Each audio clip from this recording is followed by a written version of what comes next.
11th chapter second biology, biological classification. पिछले lecture में हमने बात की थी सिस्टम ऑफ क्लासिफिकेशन, जिसमें हमने देखा था सबसे first and earliest classification system जो कि गिवन थी बाय द अरिस्टोटल के थ्रू। अरिस्टोटल ने सबसे पहले क्लासिफिकेशन दिया था और इन्होंने ऑर्गेनिजम्स को दो हिस्सों में डिवाइड किया था, दो ग्रुप में डिवाइड किया था। पहला था प्लांट एंड दूसरा था एनिमल। उन्होंने प्लांट को फिर सब ग्रुप में डिवाइड किया था। पहला उनका था ट्री, दूसरा श्रब्स एंड तीसरा हर्ब्स। ये क्लासिफिकेशन तीनों प्लांट की उन्होंने on the basis of height and morphological structure के बेसिस पे दिया था। मॉर्फोलॉजिकल स्ट्रक्चर मीन्स बाहरी उनके स्ट्रक्चर्स को देख के उन्होंने अरिस्टोटल ने ये प्लांट को ट्री, श्रब्स और हर्ब्स में डिवाइड किया था। उन्होंने एनिमल को भी दो ग्रुप में डिवाइड किया, एनाइमा और इनेमा।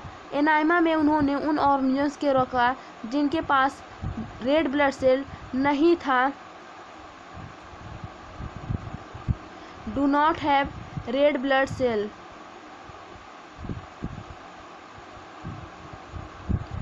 जिनके पास रेड ब्लड सेल नहीं था उन ऑर्गेनिजम्स को अरिस्टोटल ने एनाइमा में रखा, और जिन ऑर्गेनिजम्स के पास, जिन एनिमल्स के पास रेड ब्लड सेल था उन एनिमल्स को अरिस्टोटल ने इनाइमा में रखा।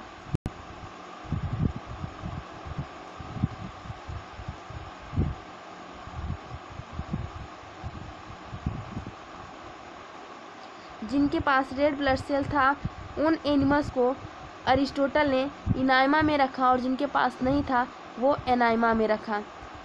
नाउ इस लेक्चर में, ये लेक्चर नंबर 3 है, इस लेक्चर में हम बात करेंगे कार्लुस लिनियस ऑफ क्लासिफिकेशन के बारे में।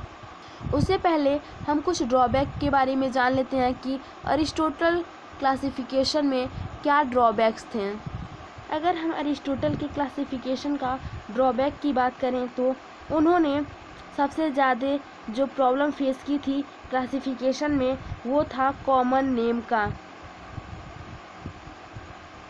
जैसे कि हम जानते हैं बहुत सारे ऑर्गेनिजम्स होते हैं जिनके पास कॉमन नेम कई तरीके के होते हैं।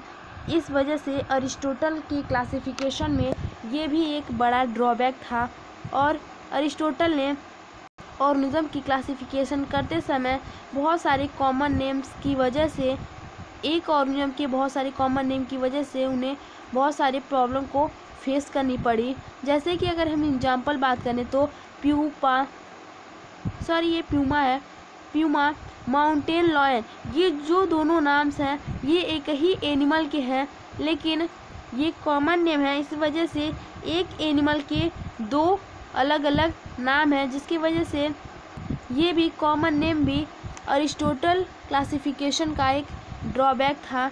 दूसरा ड्रॉबैक था यह कि अरिस्टोटल ने सारे बैक्टीरिया को इंक्लूड नहीं किया था, क्योंकि अरिस्टोटल के समय में माइक्रोस्कोप नहीं थे, जिसके वजह से उस समय बैक्टीरिया के बारे में क्लासिफिकेशन करना इतना आसान नहीं था।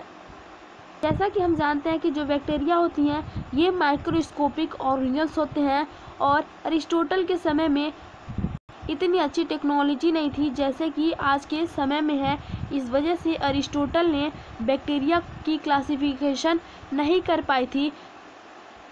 अरिस्टोटल का जो तीसरा ड्रॉबैक ये था कि उन्होंने सारे यूनिसेलुलर एंड मल्टीसेलुलर ऑर्गेनिजम्स को एक साथ रख दिया था बिना इनके बीच में कोई डिफ्रेंशिएशन किए। जैसा कि जानते हैं कि यूनिसेलुलर जो ऑर्गेनिजम्स होते हैं और मल्टीसेलुलर ऑर्गेनिजम्स होते हैं इनके बीच में काफ़ी डिफरेंस है, लेकिन अरिस्टोटल ने यूनिसेलुलर ऑर्गेनिजम्स को और मल्टीसेलुलर ऑर्गेनिजम्स को एक साथ एक सेम ग्रुप में रख दिया था, जिसकी वजह से ये भी उनका एक ड्रॉबैक था। नाउ अरिस्टोटल के बाद आते हैं दूसरे साइंटिस्ट जिनका नाम है कार्लुस लिनियस, जिन्होंने हमें दिया था 2 kingdom of classification.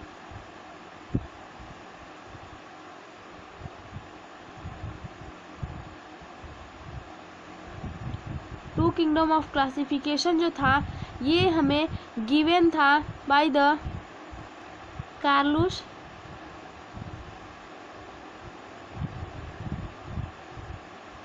लिनेनियस।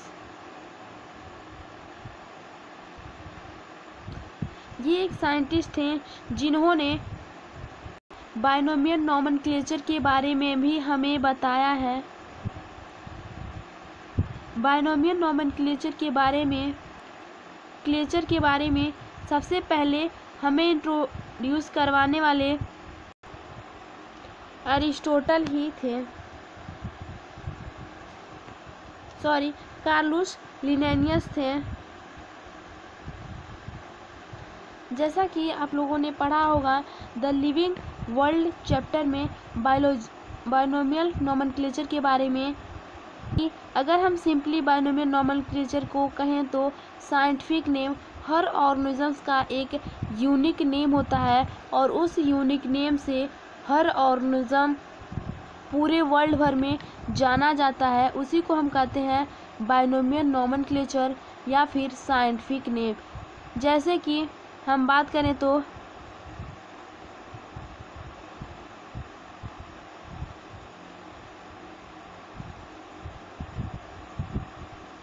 Mangifera indica के बारे में, जो कि कॉमन नेम है इसका मैंगो का साइंटिफिक नेम है मैंगीफेरा इंडिका, और इस नाम से जो मैंगो है वो पूरे वर्ल्ड भर में जाना जाता है। तो ऐसे नेम जो यूनिक होते हैं, जो किसी भी जगह पर चेंज नहीं होते हैं, पूरे वर्ल्ड भर में एक सेम नेम से जो जाने जाते हैं, उन्हीं नेम को हम साइंटिफिक नेम कहते हैं या फिर बाइनोमियल नॉमेनक्लेचर कहते हैं। जैसे कि एग्जांपल मैंगो का हो गया मैंगीफेरा इंडिका। मैंगीफेरा इंडिका के नाम से जो मैंगो है वो पूरे वर्ल्ड भर में जाना जाता है, और मैंगीफेरा इंडिका कभी भी किसी भी वर्ल्ड के किसी भी हिस्से में जाए तो चेंज नहीं होगा, ये यूनिक नेम है। अब देखिए जो कार्लस लिनेनियस थे उन्होंने 2 किंगडम ऑफ क्लासिफिकेशन दिया था। पहला था प्लांटिया एंड दूसरा था एनिमेलिया किंगडम। प्लांटिया किंगडम में कार्लस लिनेनियस ने सारे प्लांट को रखा था और जो भी एनिमल्स थे उन्हें एनिमेलिया किंगडम में रखा था, और इन क्लासिफिकेशन के लिए कार्लस लिनेनियस ने कुछ कैरेक्टरिस्टिक्स को भी लिए थे। अगर हम उन डिफरेंशिएशन की बात करें तो वो डिफरेंशिएशन कुछ इस तरीके से हैं।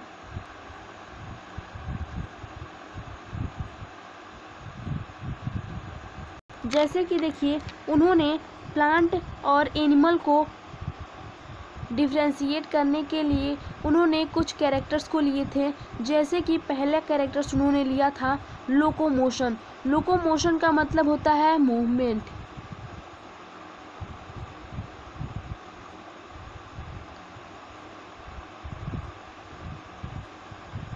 कार्लस लिनेनियस ने कहा था कि जो ऑर्गेनिजम्स मूव कर सकते हैं वो एनिमेलिया के अंदर आएंगे, और जो ऑर्गेनिजम्स मूव नहीं कर सकते हैं वो प्लांटिया के अंदर आएंगे।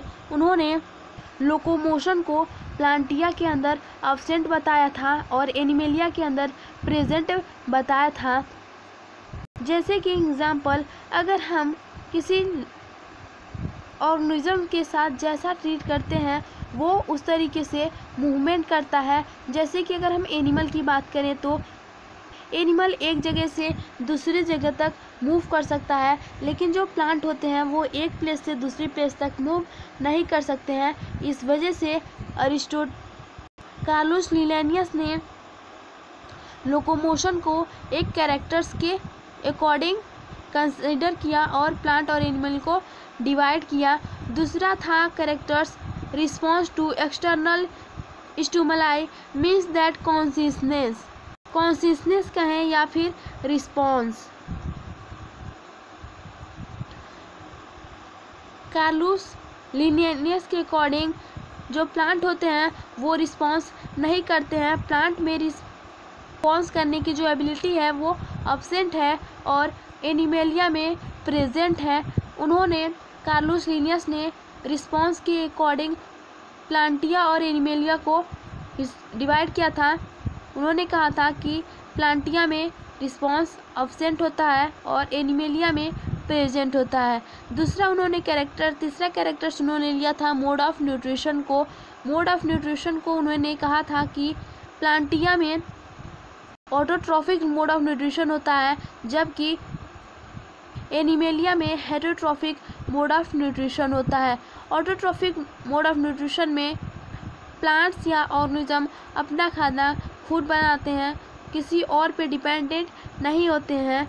एंड हेटेरोट्रॉफिक ऑर्गेनिज्म या फिर हेटेरोट्रॉफिक मोड ऑफ न्यूट्रिशन ऐसे न्यूट्रिशन होते हैं जब ऑर्गेनिज्म अपने फूड को बनाने के लिए किसी और पे डिपेंड होता है, तो उन तरीके के मोड ऑफ न्यूट्रिशन को हम हेटेरोट्रॉफिक मोड ऑफ न्यूट्रिशन कहते हैं। जैसे कि एनिमल्स है, एनिमल्स डायरेक्टली या इनडायरेक्टली प्लांट पर अपने फूड के लिए डिपेंड होते हैं। इस वजह से जो एनिमल्स होते हैं वो हेटेरोट्रॉफिक मोड ऑफ न्यूट्रिशन करते हैं, लेकिन जो प्लांट्स होते हैं वो सनलाइट से, क्लोरोफिल से, वाटर से, कार्बन डाइऑक्साइड से, फोटोसिंथेटिक प्रोसेस के थ्रू अपना खाना बनाते हैं। इस वजह से हम प्लांट को कहते हैं autotrophic mode of nutrition.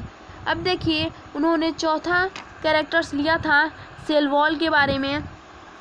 Carlos Linnaeus ने कहा था कि जो सेल वॉल होता है वो प्लांट में प्रेजेंट होता है और एनिमल में अब्सेंट होता है। ये थे कुछ कैरेक्टरिस्टिक्स। इन कैरेक्टर्स को लेके कार्लोस लिनियस ने प्लांटिया और एनिमेलिया किंगडम को बनाया था और नियम को इन कैरेक्टर्स के अकॉर्डिंग प्लांटिया और एनिमेलिया किंगडम में डाले थे। बट फिर भी इनके कुछ ड्रॉबैक्स हैं। इनके जो ड्रॉबैक्स हैं कुछ ऐसे थे।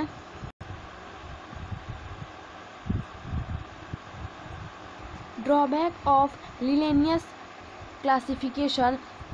जो कार्लोस लिनियस का सबसे पहला ड्रॉबैक था वह था कि कुछ ऐसे ऑर्गेनिजम्स थे जिनके पास बोथ फीचर्स थे प्लांट और एनिमल के। जैसे कि एग्जांपल यूग्लेना एक ऐसा ऑर्गेनिज्म है जिसके पास प्लांट के भी फीचर्स हैं एंड एनिमल के भी फीचर्स हैं। जैसे कि कार्लोस लिनियस ने कहा था कि जो प्लांट्स होते हैं वो मूव नहीं कर सकते हैं, उनके पास लोकोमोशन अब्सेंट होता है, तो जो यूग्लिना है ये मूव कर सकता है, मूवमेंट कर सकता है। एंड कार्लोस लिनियस ने एक बात और कही थी कि जो प्लांट्स होते हैं वो ऑटोट्रॉफिक्स होते हैं, यानी कि जो प्लांट का मोड ऑफ न्यूट्रिशन होता है वो ऑटोट्रॉफिक होता है, वो फोटोसिंथेटिक प्रोसेस करते हैं। लेकिन यूग्लिना के पास ऐसी भी खासियत है कि ये फोटोसिंथेटिक्स भी करता है, जिसकी वजह से हम यूग्लिना को किस कैटेगरी में डालें, प्लांट की कैटेगरी में या फिर एनिमल की कैटेगरी में, ये कार्लोस लिनियस नहीं बता पाए थे, क्योंकि यूग्लिना दोनों प्रॉपर्टी शो करता है, फोटोसिंथेटिक की भी और मूवमेंट की भी। लेकिन कार्लोस लिनियस ने कहा था कि जो ऑटोट्रॉफिक मोड ऑफ न्यूट्रिशन होता है वो एनिमल में अब्सेंट होता है एंड प्लांट में प्रेजेंट होता है। एंड उन्होंने कहा था कि जो लोकोमोशन होता है, ऑर्गेनिजम्स की जो मूवमेंट होती है वो प्लांट में अब्सेंट होता है एंड एनिमल में प्रेजेंट होता है। लेकिन यूग्लिना ऐसा ऑर्गेनिज्म है जो दोनों शो कर रहा है, मूवमेंट भी शो कर रहा है, जिसकी वजह से इसे हम प्लांट में नहीं रख सकते हैं, और ये फोटोसिंथेटिक भी शो कर रहा है, जिसकी वजह से हम इसे एनिमल की कैटेगरी में नहीं रख सकते हैं। तो ये एक था ड्रॉबैक ऑफ कार्लोस लिनियस। दूसरा ड्रॉबैक यह था कि अगर हम अरिस्टोटल की बाकी ड्रॉबैक्स की बात करें तो जो अरिस्टोटल, माफ़ कीजिएगा, कार्लोस लिनियस के अदर जो ड्रॉबैक्स थे उनकी क्लासिफिकेशन की, वो थे कि कार्लोस लिनियस ने यूकैरियोटिक्स एंड प्रोकैरियोटिक के बीच में डिफ्रेंसिएशन नहीं बता पाए थे, और उन्होंने यूनिसेलुलर क्या होते हैं, मल्टीसेलुलर क्या होते हैं, इसके बारे में भी कार्लोस लिनियस नहीं बता पाए थे। Photosynthetic and non photosynthetic organism के बीच में डिफ्रेंसिएशन नहीं कर पाए थे, जिसकी वजह से जो कार्लोस लिनेयस का क्लासिफिकेशन का जो सिस्टम था वो आगे नहीं बढ़ा और वहीं पर स्टॉप हो गया। इस लेक्चर में बस इतना ही। अगर लेक्चर पसंद आया हो तो प्लीज़ अपने दोस्तों के साथ शेयर कीजिए एंड इसे लाइक कीजिए। उससे पहले कुछ क्वेश्चन देख लेते हैं। आपका क्वेश्चन नंबर फर्स्ट है, phylogenetic system tell us about option A reproduction, option B biological classification, option C evolutionary relationship and option D none of above. इस क्वेश्चन को सॉल्व कीजिए और कमेंट बॉक्स में लिखिए। क्वेश्चन नंबर सेकेंड है, Aristotle's classification was divided plant into 2 group 3 group. Option A है 2 group, option B है 3 group, option C है 4 ग्रुप, ऑप्शन डी है नॉन ऑफ एबव। इसके बारे में हमने इस लेक्चर में भी बात की है और सेकेंड लेक्चर में हमने इसके बारे में डिटेल से जाना था।